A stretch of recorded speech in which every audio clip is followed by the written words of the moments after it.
press record. So the philosophical truths that we see in the book of Genesis, for example, the first line, in Genesis 1. So if you have a Bible, I could open up to it. In the beginning, God created the heavens and the earth, right? So right there, the fact that the creation story, the creation account starts with God creating the earth, God creating the world around us, right there in Hebrew, it's making a philosophical point by putting this in the very beginning. Now, in the ancient Near East, there are so many different kinds of creation stories, but they don't always happen in the beginning. If you look at the Torah, if you look at the first 4 books of the Old Testament, it could have been, you got to the Exodus story, and then Moses, he gets the tablets, and then, God reveals how the earth is created, right? It could have happened that way. In Hinduism, there's a creation story, but it doesn't happen in the beginning. If you think of in the Quran, there's a creation story, but it doesn't happen in the beginning. The reason why the creation story happens right at the beginning of the Bible is in Jewish literature, it's making a philosophical point saying nothing preceded this point, right? Everything that we know, everything that we understand in the world around us today, before this point in this book, nothing that we know as of today, the world did not exist prior to this point. So that's really the profound philosophical statement it's making. And it's saying before this point, there was no order, right? Before this point, there was no, form, right? Verse 2, it says, the earth was formless and void. And it doesn't even say, God shows up, right? But it doesn't say how God came to be. Because in the ancient Near East, there was always a way that the gods came to be. If you think of the Greek gods, right, and goddesses, there's always a story as to how they were born or how they were created or how they came to be who they are today. That's no different for, the Babylonians, the Persians. There's always a story as to what created the gods or what sort of events happened so that these gods are the way that they are today. In Genesis, the Hebrew, in the Hebrew literature, it's such a profound statement to not explain how God was created, because the absence of that story is really saying that there is only one true God, right? And nothing created this God. God is the only being in the story that is not created. And it was always there, forever there, and just leaves it like that. And it really gives a message that, in our finite, comprehension, we'll never be able to fully understand it. We can understand the creation going forward, but what happens before that, we can never fully comprehend, the infinite, depth and breadth and expanse or the existence of God. So it doesn't explain it. So the absence of that story of how God came to be is making that profound philosophical point. Nothing created God. God was always there. And we can't fully understand or wrap our minds around this being of God. God was just there. And God started at this point, and we don't know what point that was, but God at some point took this chaos, took this darkness, took this, formlessness, and started to create order. And that order became meaningful. And you kind of see a pattern of ordering as the days go on. So I'm going to show a quick video, and we're going to kind of walk through some of these. Well, it's not quick. It's about 7 minutes or so.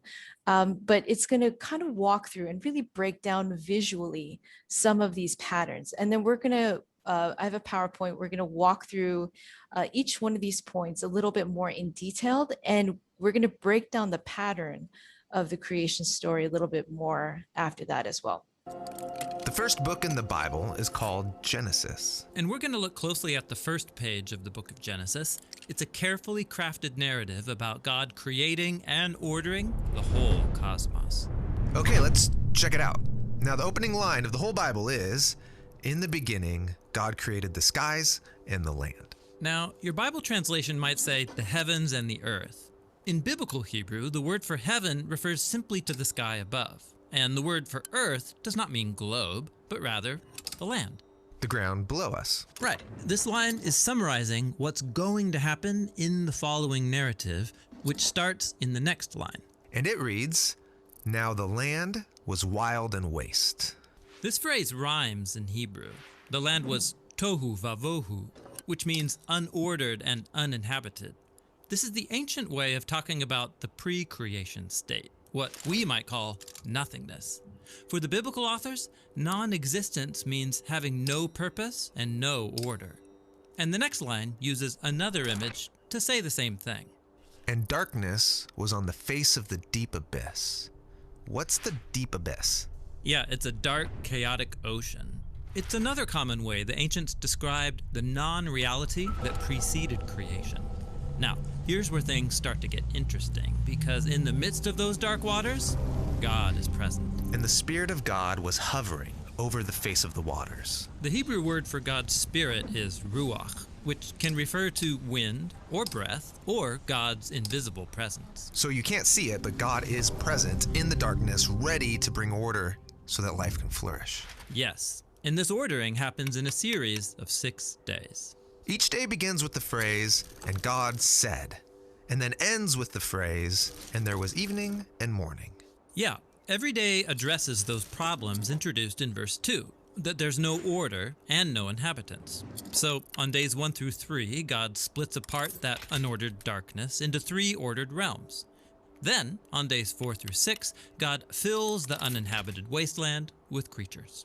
Interesting. Let's see how that works. Okay, so the first realm of order begins with light on day 1. Ah, yes. "Let there be light." This is God's own glorious light that fills and contains the darkness as he separates day from night. God's establishing the order of time. Okay, and then on day 2, "Let there be a vault between the waters to separate water from water." What's the vault? In the ancient culture of the biblical authors, the sky was perceived as a solid dome that holds back waters. God's depicted here as splitting the chaos waters in half, above and below, which creates the realms of the sky and the seas. And then on day 3, "Let the waters under the sky be gathered into one place and let dry ground appear." God is establishing the realm of the land, and it emerges out of the chaotic waters. And then there's a bonus creative act on day 3. God invites plants and fruit trees with seed to emerge out of the land. Okay, so we've got the realms of time, the realm of the sky and the seas, and the land. And they all have order. Right. Now, it's time to go back and fill these realms of days 1 through 3 with inhabitants. This is what happens on days 4 through 6. So in day 4, "Let there be lights in the vaults of the sky." God installs these lights, the sun, moon, and stars, as signs and symbols that reflect God's own light. He gives them his own royal power to separate day and night. Then on day 5, "Let the waters swarm with living creatures, and let birds fly above the land." Yeah, these are the creatures that live in the waters below, and those that fly near the waters above. Then finally on day 6, "Let the land produce living creatures." They emerge up out of the ground to live on the land. And then, matching that bonus act of creation on day 3, God makes a special land creature, human, or in Hebrew, Adam. Then, God provides all of those plants from day 3 as abundant food. Now, over and over, God says what he created was good. But then after making humans, God says that it is very good. Yes, humanity is the climax of days 1 through 6, and their importance is explained in the first poem in the Bible. So God created humanity in his own image. In the image of God, he created them. Male and female, he created them. So humans come up from the ground like the other land creatures, but they're also more. They're God's image, which means that together, men and women embody and represent the Creator within His creation. God blessed them and said, "Be fruitful and increase in number, fill the earth and subdue it, ruling over the creatures." This is the purpose of being God's image, to oversee creation as God's partners and representatives in the world. Very cool. Now, after the 6 days, we get a concluding line that links back to the key words of the opening line. And so were completed the skies and the land and all their inhabitants. Except there's one more day. It stands outside the pattern of days 1 through 6. It's the big climax. And God completed on the seventh day the work which he had done. And he rested on the seventh day from all the work which he had done. And God blessed the seventh day and set it apart as holy. So God rests on the 7th day. This is a standard biblical image where God, after ordering the cosmos, comes to rest and dwell in his sacred space. It's like the whole world is a holy temple where God lives with his people. Now that phrase, "there was evening and morning," it doesn't appear on day 7. That's right. The 7th day has no end. That's because Genesis 1 is describing God's ideal vision for the whole cosmos. A place where God lives with his partners to rule the world in harmony forever. Yes, the 7th day is the goal of creation. It's actually so important that the author of Genesis 1 has woven the number 7 into every part of the story. There are 7 days of creation, 7 announcements that creation is good. There are 7 Hebrew words in the opening verse, and then 2 times 7 Hebrew words in verse 2. And then the statement about the 7th day has 3 lines of 7 words. Wow.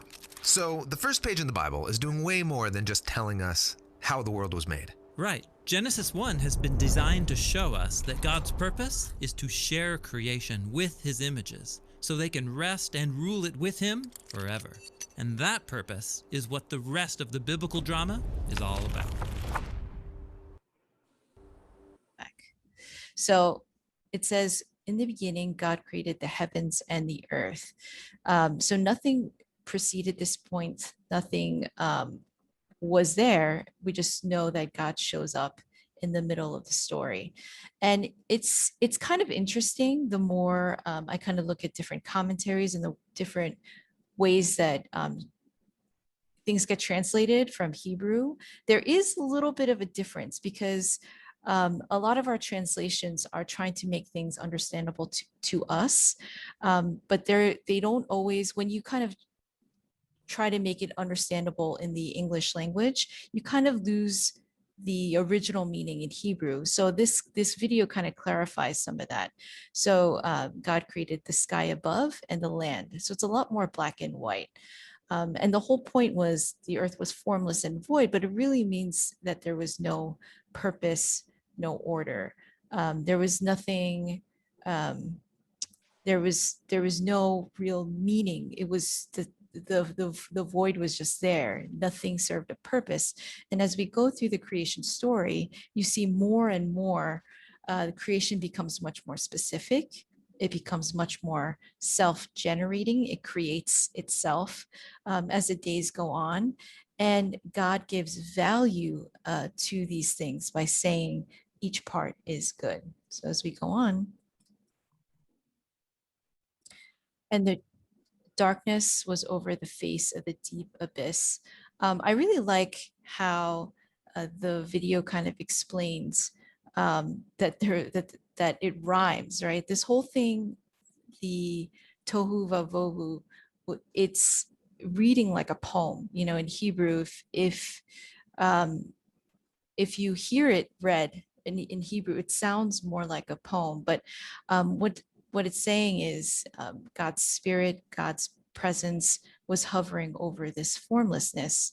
And the presence is like a wind or a breath. It's something that's expansive. It's not something that can be contained. And this word, ruach, is throughout the whole Old Testament when God talks about my presence, you know, my presence dwelling in the temple, my presence dwelling with my people. You know, we see this word for the first time in Genesis 1. This particular word is all throughout the Old Testament. And we see God's presence appearing for the first time here. God's presence is hovering over this formlessness. And then we see that from there, creation is divided into 6 days. I remember growing up, there are a lot of Christian traditions that really believe that this is about God creating the world in 6 24-hour days. But that really takes away from what the passage is saying, right? It takes away from the poetry, it takes away from the pattern. It's really the pattern and the poetry that's revealing the truth of God's creation rather than the actual. It's not supposed to be read like a journal or read like a the way you would like a regular narrative. It's supposed to be read more like a poem. So the ordering is divided up into 6. And before each day, it specifically says, and God said. So if I go, we're going to go to verse 6. And God said, let there be, sorry. And God said, let there be light. And God saw that the light was good. And God separated the light from darkness. God called the light day and the darkness night. And there was evening and there was morning the first day. So that's day 1. And as I said, each one starts with God said, and let there be a dome in the midst of the waters.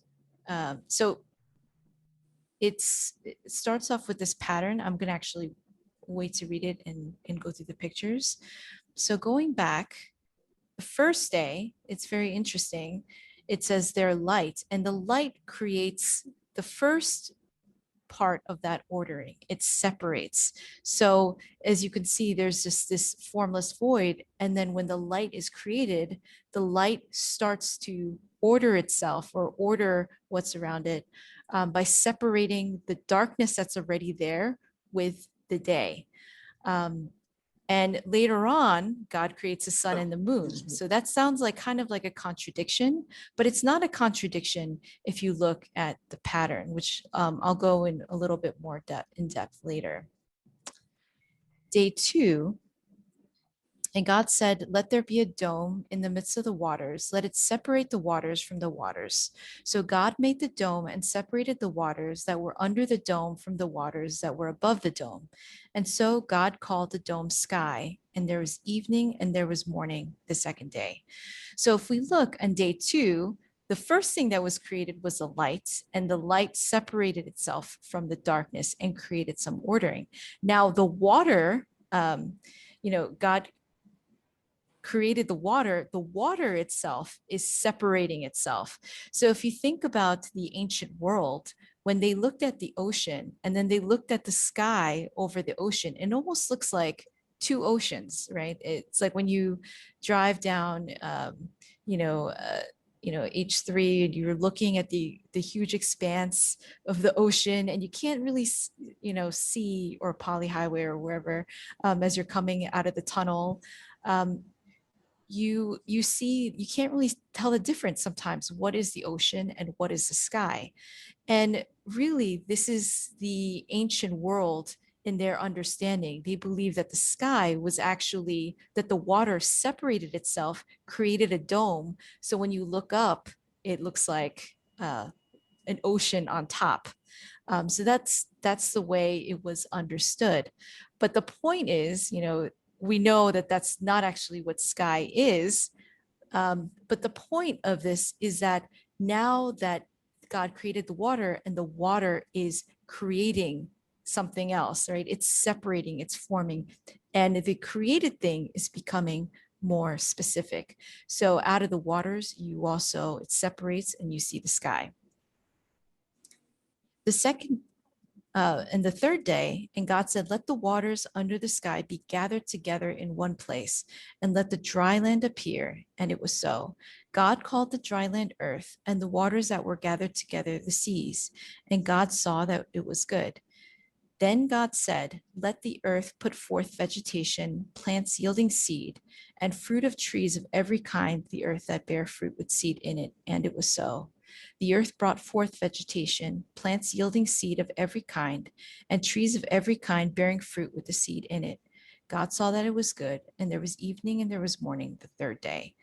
So as we see here, it's getting more specific. So the waters are actually grouping together. And because the waters are grouping together, it's creating dry land. So just as, the light separated itself, started, light and day, just as the waters separated itself, creating the sky, the waters come together and it's creating something else. It's creating the earth. And the earth, from that earth, it becomes self-generating. So God creates the earth, the plants in itself come out of the earth naturally, and the plants become self-generating. So the first thing that you see in creation is that the plants are the first thing that is created, not by God creating it, it creates itself. It becomes self-sustaining. So from there, we see slowly, that the earth is living, it's growing and it's changing, and it has its own, ecology from there. So that's the third day. Oh, yeah. So this is the plants, the earth, the seeds forming itself. So that is day 1 through 3, and that's really the first pattern. As you can see, days 4, 5, and 6 relate to the first 3 days. So on day 1, we had the light. On day 4, which corresponds with day 1, God also creates light. So here it says,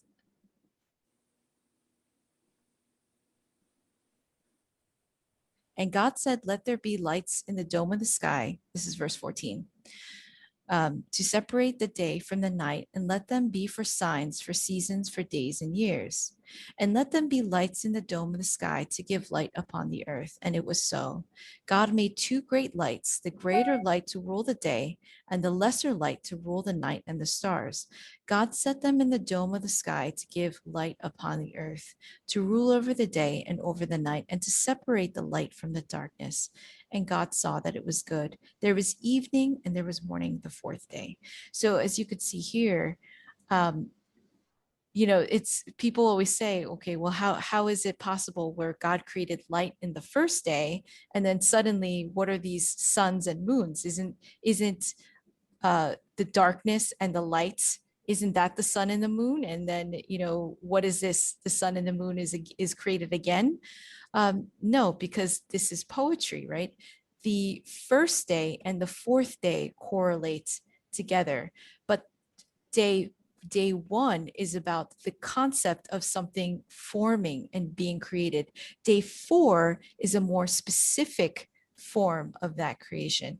So this is also a really profound part of the creation story, because at the time, in the ancient world, every important god or goddess was the sun and the moon. So if you were a Babylonian, if you were Egyptian, if you worship the Greek gods, whatever it was, the sun and the moon represented a very powerful deity. But here in the Hebrew creation account that we see in Genesis, the sun and the moon is merely created by God, and its purpose is part of God that created this universe for ordering, to show what is day and what is night. They are not living, they are not gods in and of themselves. They are just created. And that is a really profound statement. And that's what makes this creation story so different than any of the creation stories at this time. There's also a creation story, the Babylonian creation story called the Enuma Elish. And there's a lot of similarities from that story to this story. But in the Enuma Elish, the gods are fighting against each other. Humans are stars in that story, and they're meant to feed the gods, right? So very similar stories, but the difference is these every part of the story that's seeming to mean that would normally mean a God in and of themselves is actually created by God, and created to give order. And every part, it's not like everything is chaotic and just happened to be created because of some gods fighting each other.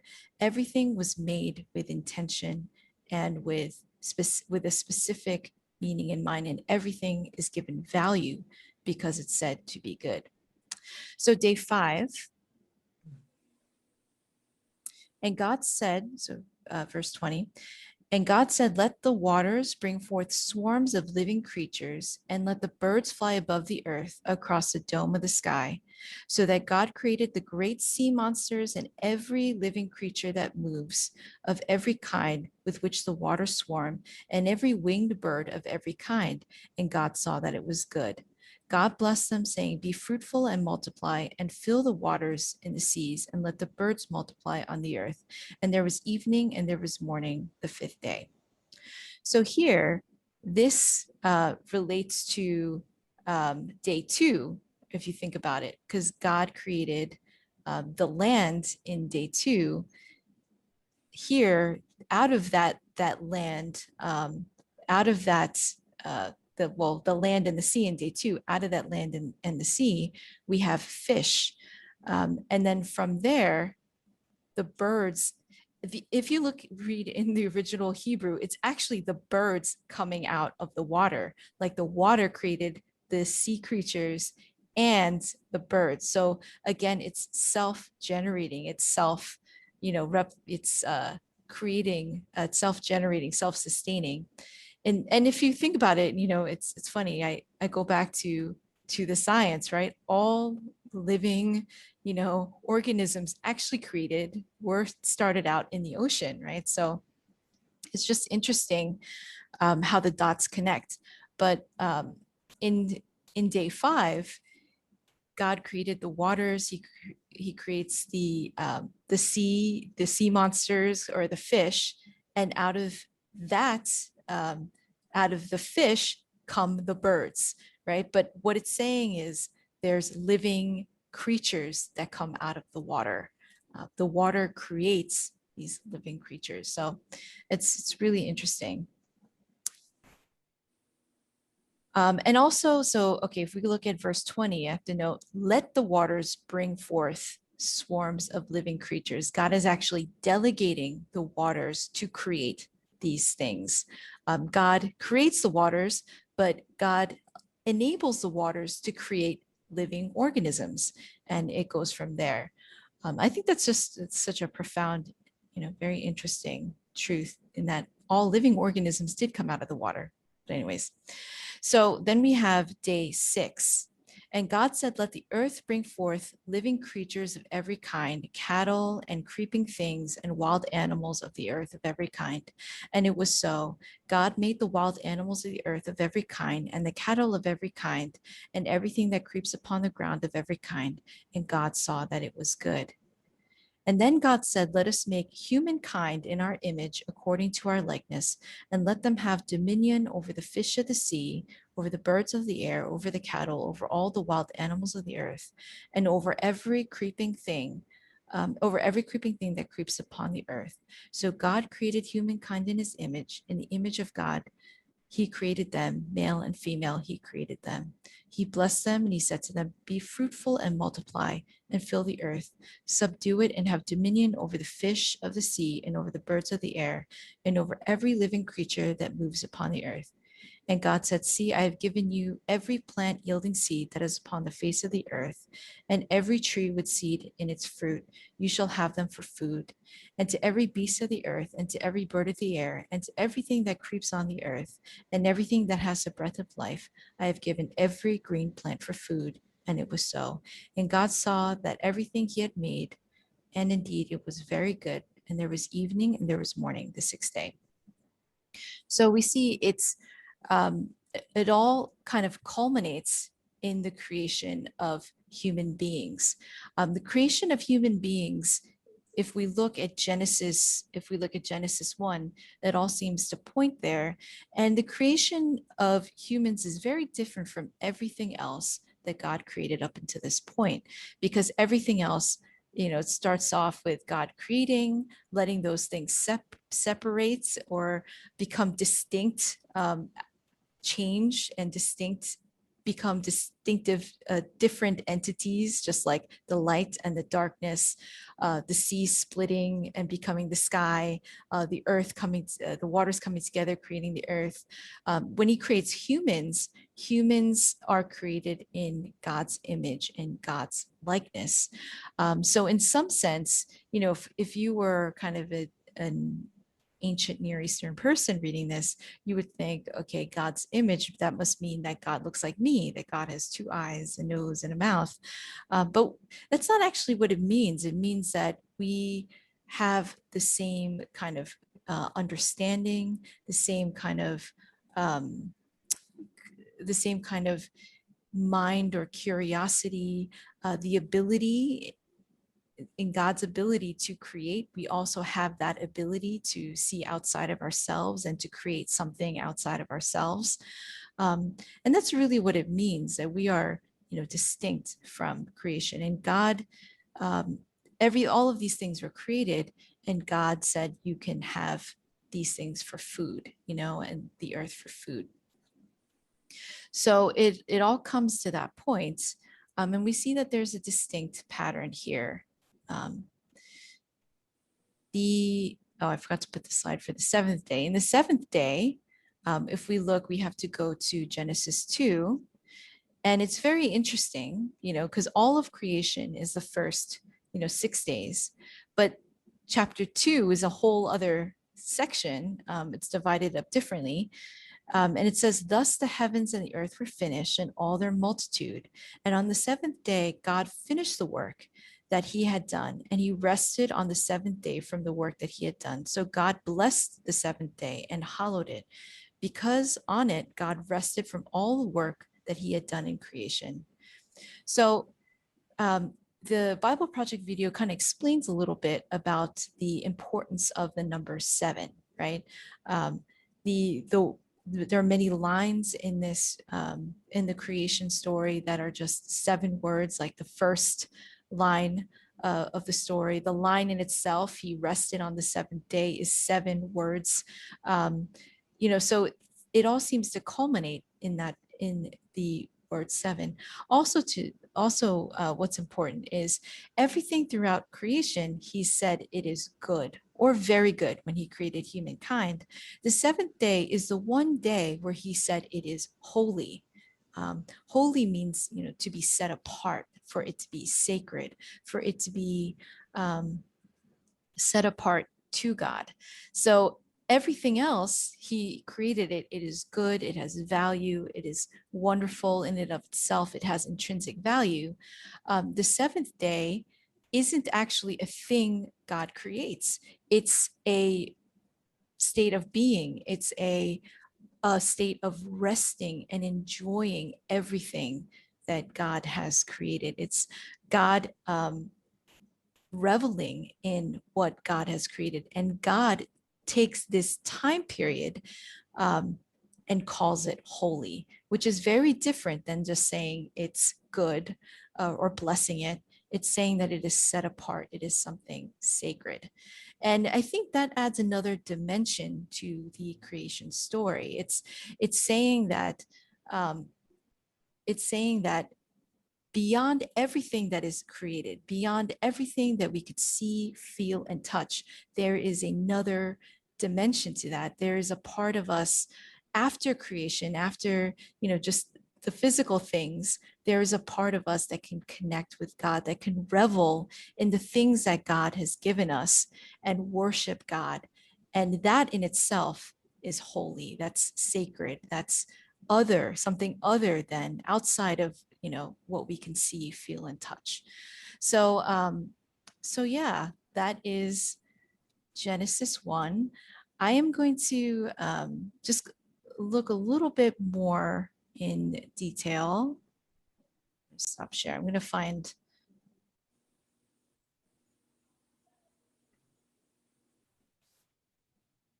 So Robert Miller, he's a former archaeologist but he's also an Old Testament scholar. And he created this way of looking at Genesis 1 that's really interesting. And I think it kind of does what the Bible Project video does, but it's just a lot more specific. So I'm going to share it with you. So if you look, so what he did was he kind of gave different categories. I kind of wrote it out on this Word document.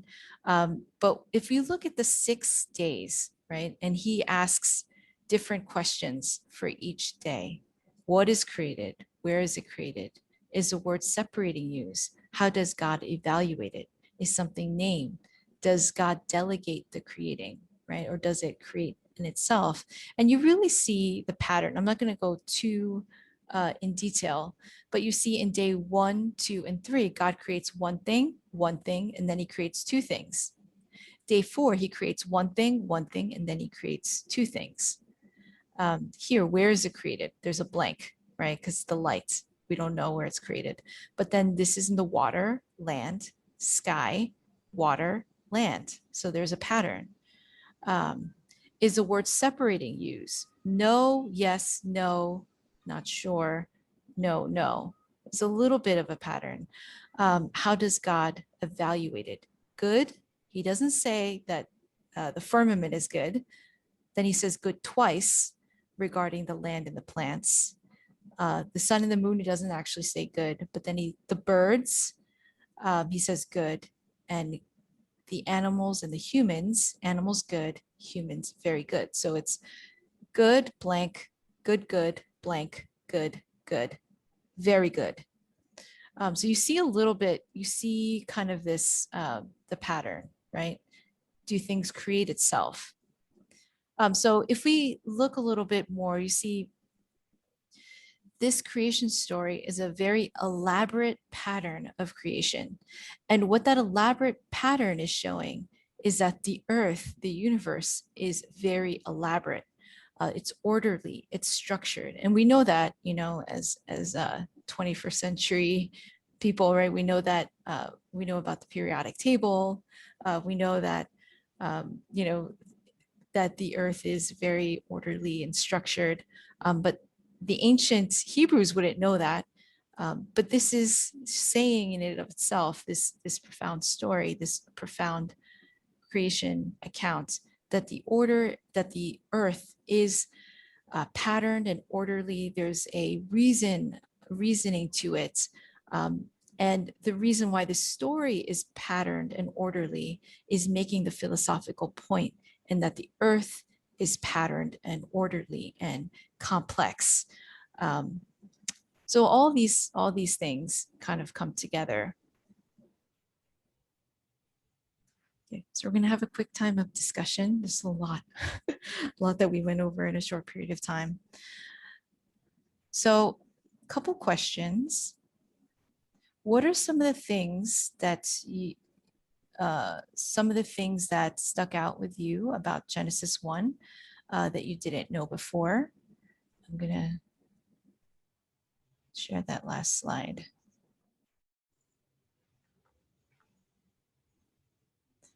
And what do you think about the pattern or the ordering of creation? And what does it say about what the author is trying to say about humanity, us as human people?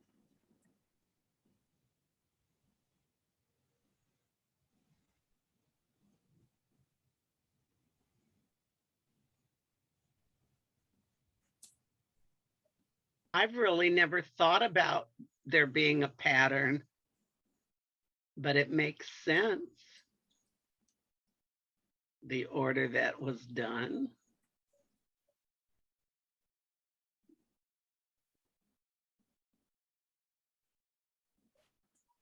Yeah, I mean, for me, I just kind of read it, you know, like day 1, day 2, day 3. Right. Yeah.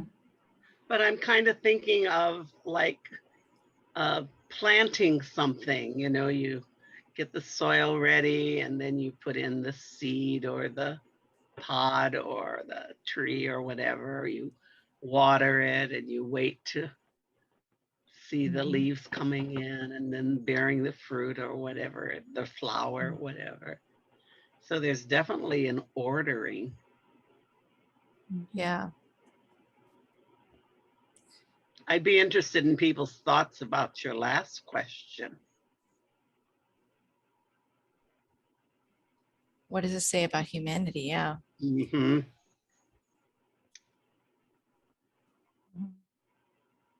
Yeah, I think it's interesting that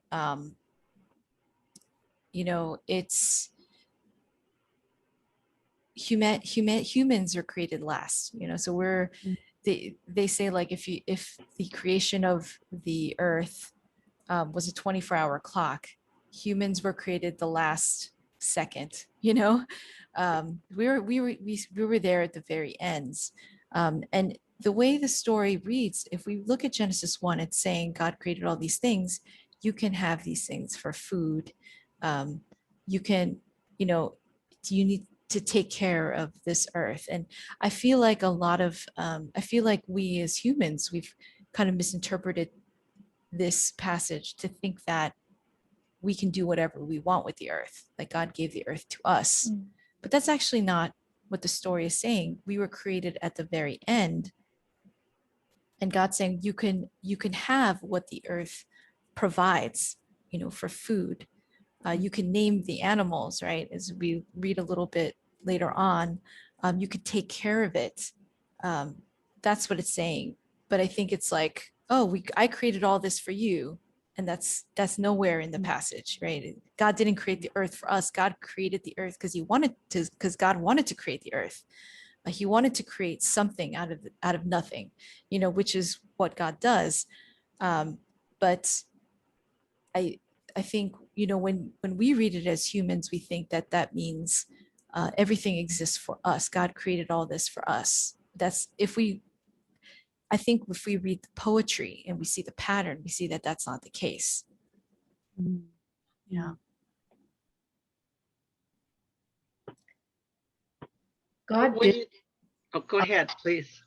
Oh, I'm sorry. God did create this creation in a very orderly and planned way, very deliberately.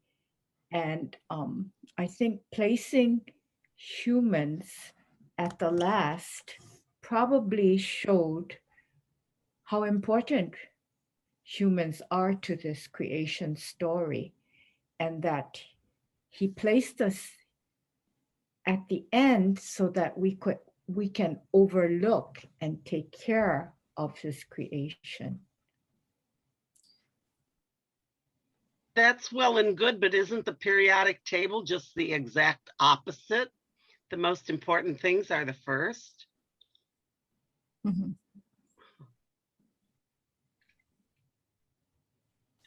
Reen, when you said that, I'm that we were, humans were created last and we are supposed to like overlook his creations. I'm actually in like a climate change class, and we do talk a lot about taking care of the environment, doing different things. So it's crazy that you mentioned that. That's right. That's right. We're not doing a very good job of this task that probably was given to us, which is to take care and use what was created um, in a very thoughtful way, according to basic needs rather than greediness or whatever.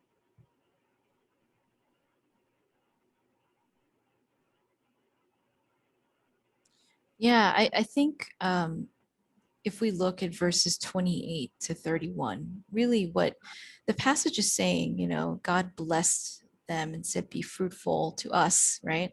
To multiply. And it's saying, you can, it says, fill the earth, subdue it, and have dominion over the fish, the sea, over the birds of the air, over every living thing that moves upon the earth. You know, See, I have given you every plant yielding seed that is upon the face of the earth, and every tree with seed in it. You shall have them for food. Really, it's talking about your provision. I've created these things. I've created you. You can have these things. You can subdue these things to provide for yourself, for food, for sustenance. But the way that we've created, the way that we've really terraformed the earth to meet humanity's needs has become unsustainable. And it's really the opposite of how God created the earth. God created the earth to be self-sustaining, for it to generate, for it to create, on its own naturally, and for us to take care of it, and for us to maintain what God has created. So if anything, humans should be making sure that the earth continues to sustain itself. We have that ability, unlike, other, animals and whatnot, to protect that sustainability. We can create ways to protect creation. And also, obviously we can create ways so that we could provide food for our provisions. But that doesn't mean that we do whatever we want with it. It ultimately, if we look at the story and how God created everything to be sustaining, what human beings are doing are the complete opposite of that. If we just think about topsoil, right? It takes thousands of years to create topsoil, and we've ruined so much of it, right? It takes so long to create that. And, in just a few generations, we've really, taken away things that it takes the earth many, many years to create. So I think that there's profound truth in that, to putting that in context, those verses, I've given you these things for food. And, I think a lot of people read that to mean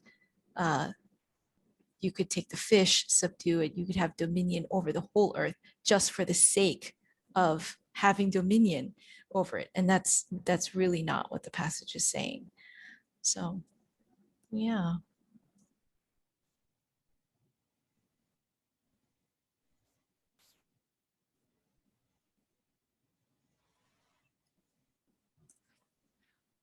All right. Are there any thoughts or questions?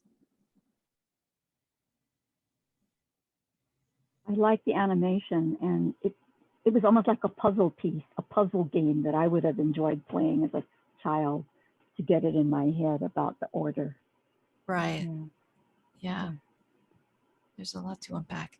Yeah, I think the profound truth is that, this creation, Genesis 1 is so different than any of the creation stories that were out there. It's really mind-boggling, right? Because, even reading about day 4, the sun and the moon, they're just like lampposts, right? You just took the most powerful deities of the ancient world, and you just created them to be, lampposts, right? And it's just mind-boggling for people back then. I think we've grown up with the story, so we don't think anything of it. But this story is really ancient, and it was really different than anything else out there. Yeah, and I think it's about God taking chaos, creating order. It's about God taking meaninglessness and creating meaning. God taking something with no value and creating value. And God taking something that wasn't sacred and making it sacred. So I think that's ultimately what it's about. And that's what I think our time on earth is about. It's Genesis 1, is about our whole human history, right? We're created with purpose. We're created with intrinsic design and thoughts. We are created in God's image, and we are supposed to take care of the earth. God has given us, provided everything that we need. He's provided for our need. God has provided for our needs, and we need to take care of it. All right. If there are are there any other thoughts or questions? Okay. All right, let's close in prayer. stop sharing. Let's pray. Dear Lord, we just thank you so much for Genesis 1, Lord, for the profound truths that we see in this story, Lord, that you created us. We're created for a purpose. The whole earth was created out of joy, out of, creating, out of, just your joy and your reveling of creating something, creating order out of chaos, creating beauty out of nothing, Lord. And we see that played out in our lives, Lord. We pray that, just us as Christians, us as people would understand the profound role that we have in taking care of the earth and having this relationship with you, Lord. So we just take all these things from Genesis 1. I pray that we would keep it in our hearts. I pray that these truths would stay with us always. We pray all this in Jesus' name. Amen. Oh, Pastor, before we leave for the night, I'd like to ask for prayers for Dorothy. Apparently she fell at her house yesterday and she's in Queens Hospital still. Dorothy Machikashiro? Yes, Oh, she no. fell and hit the back of her head. And so that was yesterday and she's still there. So apparently they have to keep an eye on her or something. I haven't talked to her daughter or anybody, but that's the Goodness. latest. Yeah. Mhm. Please. And also Reen's mother. Yeah. I hope Dorothy didn't break her neck again. She had. I don't know that. I don't know. We haven't heard that, but that was Haruko telling me she had just heard that Dorothy was in the hospital, and I said, yeah, that was happened yesterday. She fell apparently in her driveway and hit the back of her head, and pretty serious because they're keeping her there to keep an eye on her. Mhm. Where She's did at you Queens. Queens? Okay. She's at Queens. Yeah. Mhm. All right. Thank you. So prayers for them, please. Mhm. Yes, we'll keep her in our Mhm. prayers. And Reen, you said your mom is not doing well. Yeah, we just signed up for hospice care in her, Oh, and according to the doctor, she may be gone in a week, but the hospice nurse says she has seen miracles where, these very elderly women, especially Asian women, somehow miraculously become well again and live for a few more years. My mother at this point is very delusional. Tomorrow she'll be going back to her care home and they'll provide hospice care there. They just want to make her comfortable. Yeah. Okay, we'll be praying for her. Well, please keep us updated. Thank you. Reen, has this been a situation that maybe she's waiting for somebody? I don't know. I know, like with my mom, I just felt like she waited for me to come back because I was there at 7 o'clock one night and she died 7 o'clock the next morning.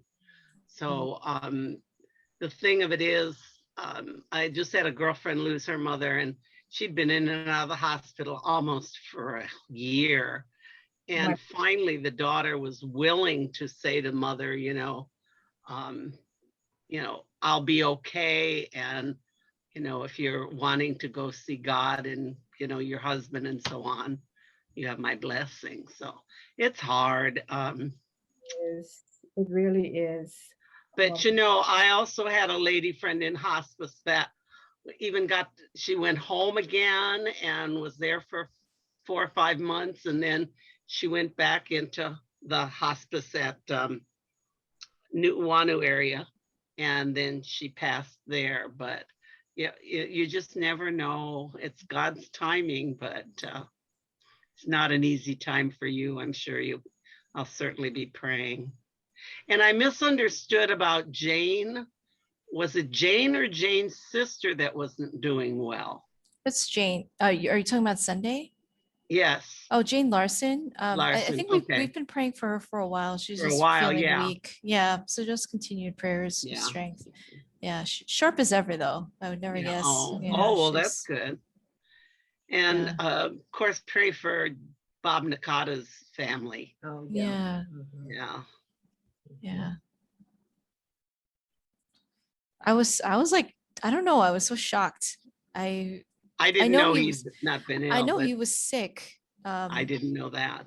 I don't know. I was just like, I just never, I don't know. I just didn't think that. I think I felt like I would have heard more pastors talking about it if he was really like, gonna, you know, yeah. So, so sad. He's Yes, he just, was ill a couple of years back. oh yeah, Yeah. he's been not in great health, but I don't know. I just thought I'd get more of a heads up or something, or I would have heard about, but he was just such an amazing person. So, Mhm. so sad. But yeah. All right, we've got a lot to pray for. Yes. Mhm. Yes. Thank you. All right. I will see you guys Sunday. Mhm. Talk to you later. Bye. I'm glad Bye. you're still Good doing it on night. Zoom so I can get your message too. Sounds good. Thanks so much. I really enjoy our time together. Good. We love having you as always. Thanks. Good night. Aloha. Aloha. Bye.